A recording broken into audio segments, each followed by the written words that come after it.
Hello, everyone. My name is Alicia Jackson, licensed professional counselor, and we are here to review the Music Box documentary about DMX. It's called Try Not to Understand, and I loved this documentary. If you have not seen by my earrings, I am a DMX fan. DMX, his music, his heart, all of it. I'm such a fan of him, and his death last year was definitely something that was a blow for me. So I was just grateful to get like this portrait of him. And so before we jump into it, of course, subscribe to the channel. As we got good stuff going on. I'm doing reviews of documentaries, reviews of relationship shows, and psychoeducation, which is just information about mental health from a centered place. That's where we're coming from. So go ahead and subscribe. Let's get into it. So how I break down my reviews is, what are some things that I learned about DMX that I didn't know? What are some of my observations from a therapist, clinical perspective, and then what are some lessons that I learned from his life, as I feel that, again, our story is so important. It is such a huge part of why we're here and a part of our legacy. And if we don't learn the lessons of other people's story and their experiences in their life, it can almost feel like their life is in vain because we didn't tap into the message that they were trying to give us or what they were trying to communicate. And we could repeat that and see that repeated in the lives of others, going down the line. So it's so important to look at DMX and this short, hour and a half documentary to get a glimpse of what he was showing us. This documentary was shot a year before he passed, and it was just, he was on, you saw his come up, like you saw him, he was just released from prison and he was getting his life together. So it was just again a really great portrait of where he was at before he passed. So, some things I didn't know about DMX, which I didn't think there would be many because I pretty much know everything about DMX that just being around when he first came out. But I didn't know he had a little boy named Exodus. I didn't know that. His partner that he was with, I think for like 10 or 11 years, they had a baby, and so I didn't know that. And it seemed like he also had they thought he was going to have a lot of health issues and things of that nature, but he's healthy. It was so cute to see his connection with DMX and their bond. Like he was very nurturing in his DMX way. Like I think he wanted the phone. There was one scene where he wanted a cell phone, and he was like, "You can't have everything you want." He was crying. And he's like, and then he grabbed him. He's like, "It's okay. It's okay. It's okay." So it was just, he was providing both the discipline, and of course DMX. I think the way his language that he had was harsh, right? And at the same time, he, in his limited way, provided the nurturing that he could for his son. So that was cool to see. I didn't know that he reconnected with his oldest son. And we'll talk more about this in the observations piece. But I didn't know that he connected with his oldest son.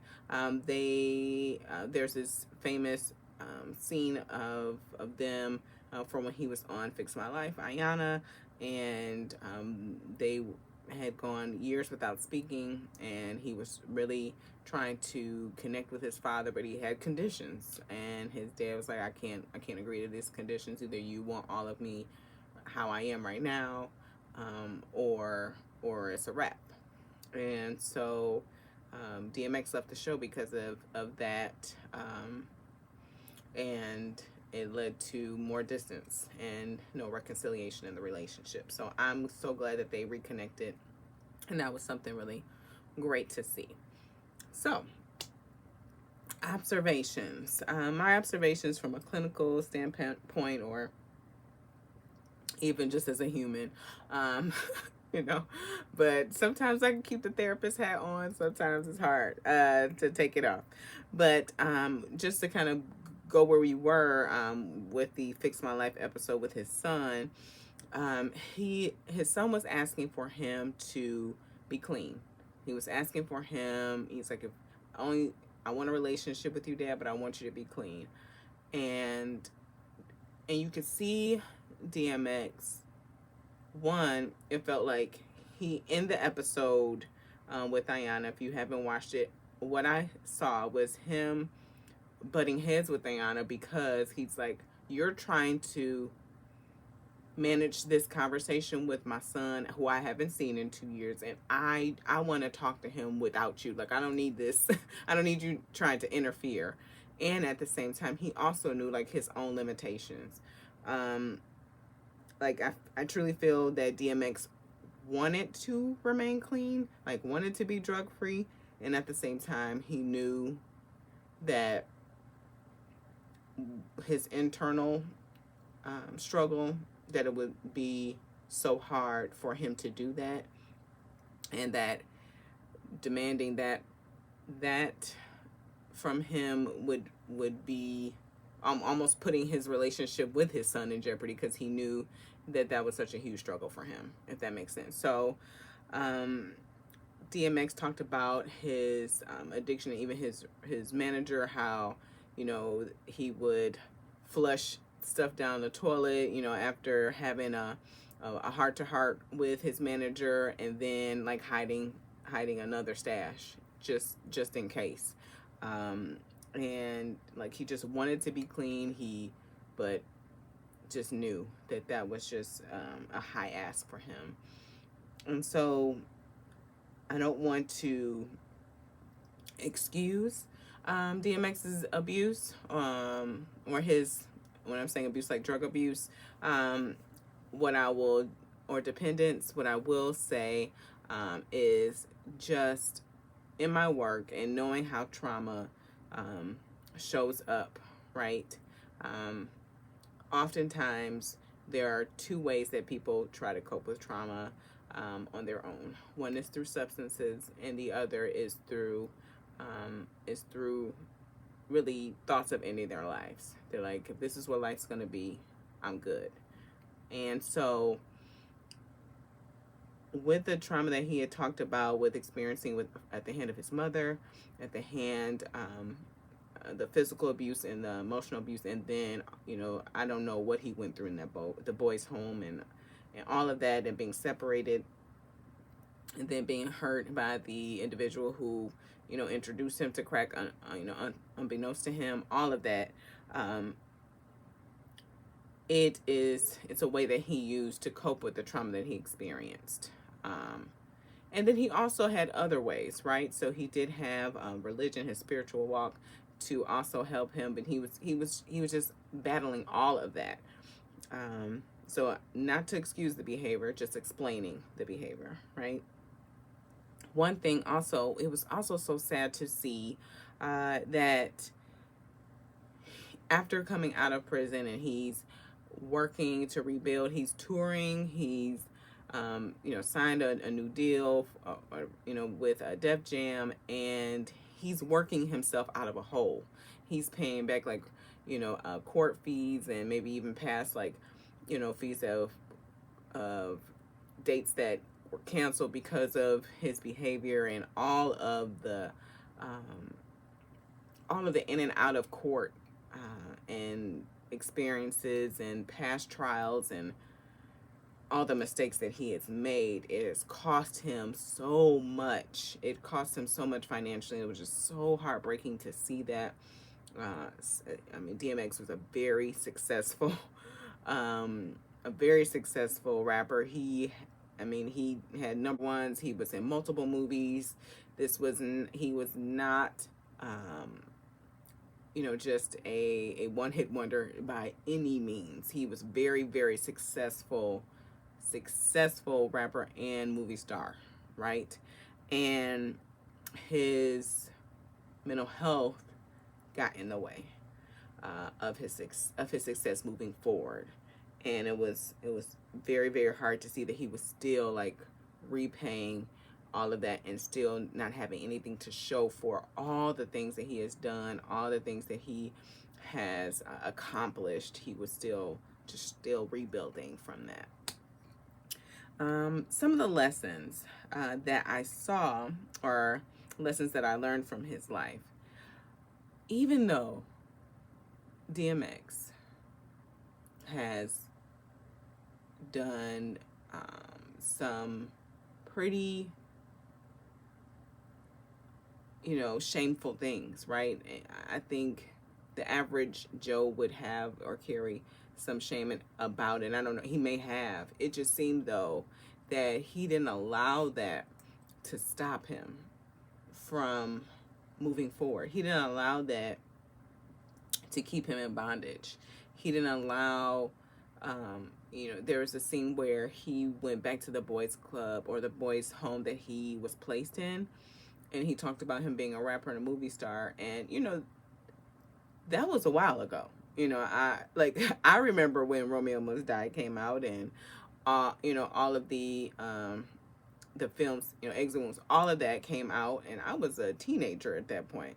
And so he's talking about that era. And so, kids, they will say things to you like, man, I've never seen the movie that you're in, right? They could have said that, and at the same time, he didn't allow that to prevent him from saying, hey, I was here, and at the same time, I made something of my life, and you can too. And you see these beautiful scenes too of him connecting with these gentlemen in it looks like an alley. That's what it looks like, but there's like an outside section where it looks like a basketball court behind them, and DMX has like this very hard, rough exterior, right? He's and at the same time, though, there's like this warmth and this softness there. He's like, I don't know you, but I love you, period. He's like, I don't mix my words. And these gentlemen were in tears, and he was embracing them, coaching them on the rap game and how to rap from your heart and to say it, from a place that's real and genuine. Like, he was connecting with these gentlemen. He was showing his softness, even with his son, who he reconnected with, saying he was proud of him, saying he saw a path that he could have went down, but he didn't choose that path, and that really touched his son. He was the end of the documentary where he was just singing Gladys Knight. They had a family gathering, and were making crab legs, and he just he stood, and leaned against the wall and just sang with Gladys Knight as the record was playing. And while that seems like, he appreciated old school music, it's cool. But this is we're talking about like a gangster rapper, and the fact that he was just cool with singing Gladys Knight or singing a R&B track or anything like that, or rapping Rudolph the Red-Nosed Reindeer, something that is, someone might consider soft or kiddie. He didn't care about that. Like, he did not care about other people's thoughts. He didn't let perfection be something that kept him from living his life. Like, he knew, he's like, I'm far from perfect. I know that to be true, and he accepted that. And I feel like that is something that a lot of times people struggle with, not letting their imperfections stop them. Like, he didn't care that he wasn't perfect. He's like, yeah, I've stolen cars. Yeah, I have He said this, like, I stole a car right around the street. You know, he was telling those gentlemen that he was, you know, speaking to, and outside of the venue, like, I've done that, you know, and then, like, ministering to them, really, like connecting with them on a level that was coming from a place of healing, was beautiful. It was so beautiful to see, truly. And it's just one of the things that I appreciate and love about DMX, and the lessons from his life. I think if anyone is looking at DMX, and the portrait of his work and who he was as a being, could see definitely how trauma can definitely, be something that makes it just hard to live everyday life, and it's something that happens in your childhood can still affect you today. A lot of times people say, well, you know, that was 10 years ago, that was 20 years ago, you still on that. But our brains, our minds, you know, are in a place where, when something familiar happens, that happened 10 years ago, there's like there's a thing that I use to describe it. It's like, you ever walked outside, or walked to someone's house and they have like little lights going through the walkway and it lights up as you walk? It's like motion detector. That's what happens for people who experience trauma. You walk, when something happens that's familiar, it kind of just, it activates. And it can be, if you haven't gone through therapy or things of that nature to help, it can be a hard road to manage with that. You can see that he was trying. He went through rehab again as he had a relapse during filming the documentary, but he didn't let that stop him. Like, he had the relapse and got right back on. So DMX was definitely, he was not perfect, and never claimed to be perfect, and at the same time he still kept moving, he still kept living, and so grateful to definitely have his life touch mine, and hopefully you're able to apply some of the lessons of his life to yours, or even pass them on to someone else.